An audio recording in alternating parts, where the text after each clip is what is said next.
अरे गोरी, यह क्या तुमने तो सारा दाना ही खा लिया। यह तो मैंने बरसात के दिनों के लिए जमा किया था, लेकिन अब हम क्या करेंगे? बरसात भी शुरू होने ही वाली है। अब मैं कहाँ पर जाकर भोजन तलाश करूं?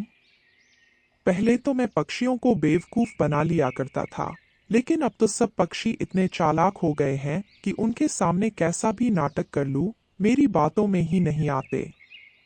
वैसे मेरे पास एक उपाय है, अगर तुम्हें पसंद आए तो। जरूर कोई शैतानी ही आई होगी तुम्हारे दिमाग में। पहले मेरी बात तो सुन लो, देखना फिर खुद ही कहोगे कि तुम्हारी पत्नी कितनी जीनियस है। अब बताओ भैया, पहेलियां ही बुझाती रहोगी? तो सुनो, हम ऐसा करते हैं कि राणो चिड़िया का घर तोड़ देते हैं। लेकिन राणो चिड़िया का घर तोड़ने से हमें क्या मिलेगा? उस चिड़िया का घर तोड़ने से तो हमें सब कुछ मिलेगा कालू जी। उसके घर में ढेर सारा भोजन जमा है। घर टूटने के बाद आखिर उसे कोई जगह तो चाहिए होगी ना अपना भोजन रखने के लिए। तो हम उसे कह देंगे कि हमारे घर में आ जाए। वह आएगी हमारे घर और हम खाएंगे उसका भोजन। तुम तो सच में बहुत जीनियस हो, लेकिन हम उस चिड़िया का घर तोड़ेंगे कैसे? उसका घर तोड़ना कौन सा मुश्किल है। वह अपने जैसे कमजोर से घर में तो रहती है, हमें बस धक्का देकर नीचे ही फेंकना है। फिर जल्दी चलो, बादल भी आ रहे हैं, कहीं बारिश अभी शुरू ना हो जाए। और फिर वह दोनों पति पत्नी राणो चिड़िया के घर की तरफ चले जाते हैं। राणो चिड़िया अपने घर में अपने बेटे को भोजन खिला रही थी। वो दोनों खिड़की से राणो चिड़िया को देखते हैं और फिर पेड़ के पीछे छुपकर बैठ जाते हैं और राणो चिड़िया का घर से बाहर जाने का इंतजार करने लगते हैं। और फिर राणो चिड़िया और उसका बेटा नदी की तरफ पानी पीने चले जाते हैं। चलो कालू, जल्दी करें और गिरा दें उस राणो चिड़िया का घर। और फिर कालू कौआ और उसकी पत्नी राणो चिड़िया का घर पेड़ से नीचे गिरा देते हैं। अभी उन्होंने घर गिराया ही था कि बरसात भी शुरू हो गई।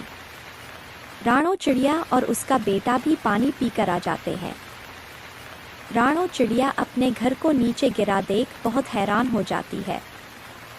हाय मेरा घर कैसे टूट गया। अभी तो सिर्फ हल्की हल्की बारिश हो रही है, साथ में कोई हवा नहीं चल रही, फिर मेरा घर कैसे टूट गया। और यह मेरा जमा किया हुआ भोजन, यह तो बारिश के पानी से खराब हो जाएगा। राणो चिड़िया ऐसे परेशान खड़ी थी कि कालू और गौरी राणो चिड़िया के पास आते हैं। क्या हुआ चिड़िया बहन? हाय, तुम्हारा तो घर टूट गया, यह सब कैसे हो गया? कवि बहन, मुझे तो खुद नहीं पता क्या हुआ। मैं तो नदी पर पानी पीने गई थी, वापस आई तो मेरा घर टूटा पड़ा था। मुझे तो लगता है किसी ने जानबूझकर मेरा घर गिराया है। राणो चिड़िया, तुम्हारे किसी के साथ क्या दुश्मनी हो सकती है? मुझे तो लगता है कि बारिश की वजह से तुम्हारा घर गिर गया है। राणो बहन, देखो तुम्हारा जमा किया हुआ भोजन कैसे बारिश से खराब हो रहा है। तुम चलो हमारे साथ हमारे घर। अब इतनी जल्दी तो तुम घर बना नहीं सकती, हमारे साथ हमारे घर चलो और बरसात के दिन वहीं बिता लेना। राणो चिड़िया की भी कुछ समझ में नहीं आ रहा था कि वह अब क्या करे, कहाँ जाए, इसलिए वह कावों की बात मान लेती है और भोजन को उठाकर कवि के घर में चली जाती है। अच्छा राणो, अब तुम बैठो, मैं और कालू भोजन ढूंढ लाएंगे। हाँ, मुझे तो अब भूख भी बहुत ज्यादा लगी हुई है, आंखों के सामने अंधेरा छा रहा है। आप दोनों तेज बारिश में कहाँ जाओगे? यह मेरे पास काफी भोजन जमा किया हुआ है, आप दोनों भी इसमें से खा लें। आप दोनों ने मेरे साथ इतनी बड़ी नेकी की है, मेरा भी हक बनता है मैं भी आपके साथ कुछ अच्छा करूं। लेकिन राणो। लेकिन छोड़ो कालू, देखो तो चिड़िया बहन कितने प्यार से कह रही है। हमें इनकार नहीं करना चाहिए, वरना चिड़िया बहन का दिल टूट जाएगा। और फिर कालू और गौरी कवि भोजन शुरू कर देते हैं। वह तो ऐसे खा रहे थे जैसे सदियों से भूखे हो। राणो चिड़िया बेचारी तो उनके मुंह को देखे जा रही थी और फिर ऐसे ही रात हो जाती है। बारिश ऐसी हो रही थी कि रुकने का नाम नहीं ले रही थी और फिर वह सब सो जाते हैं। सुबह हो जाती है और बारिश वैसे ही हुई जा रही थी। राणो चिड़िया उठ जाती है जबकि कालू कौआ और गौरी अभी तक सोए हुए थे। उठो बेटा, तुम बैठो, मैं अभी तोते से मिलकर आती हूँ, मुझे उससे एक ज़रूरी काम है। मैं आकर तुम्हें नाश्ता करवाती हूँ। और फिर राणो चिड़िया वहां से चली जाती है। राणो चिड़िया के जाने के बाद कालू और गौरी भी उठ जाते हैं। ओए छोटे बच्चे, तेरी माँ कहाँ गई है? मम्मा तोते अंकल से मिलने गई है। चल गौरी, अब नाश्ता कर ले, मुझे भूख भी बहुत लग गई है। गौरी, यह भोजन तो हम अभी खत्म कर देंगे, इसके बाद हम कहाँ से खाएंगे? इसके बाद वो चिड़िया ढूंढ कर लाएगी भोजन और हम घर बैठकर खाएंगे। अच्छा, अब खाना शुरू करो, कहीं वो चिड़िया आ ना जाए। और फिर वह दोनों पति पत्नी भोजन खाना शुरू कर देते हैं। वह मासूम छोटा बच्चा उन्हें ऐसा खाता देख रहा था।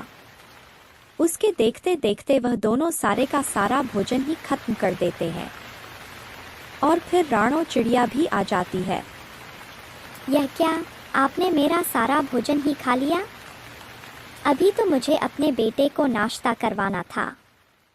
तो जाकर ढूंढ लो, हमने तुम्हें अपने घर में आश्रय दिया और तुम हमें बातें सुना रही हो।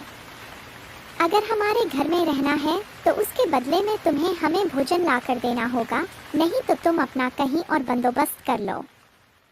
मैं ऐसी बरसात में कहाँ से भोजन ढूंढ कर लाऊंगी? तो फिर हमारा मुंह क्या देख रही हो? ले जाओ अपने बेटे को यहाँ से, वैसे भी हमें अकेले रहने की आदत है।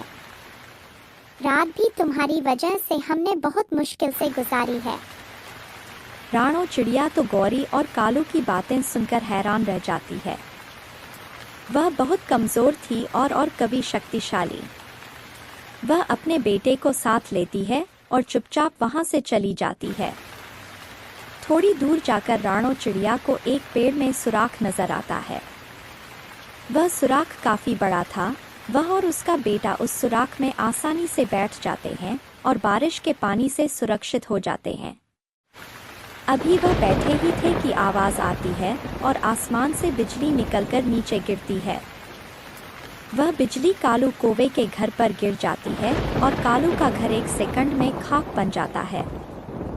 कालू और गौरी मर जाते हैं और इस तरह उन्हें उनके जुल्म की सजा मिल जाती है।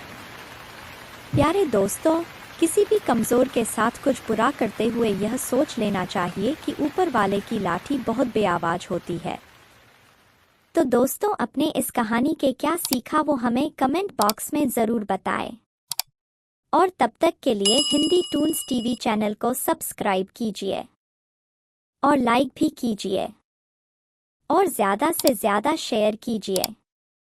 तब तक के लिए धन्यवाद।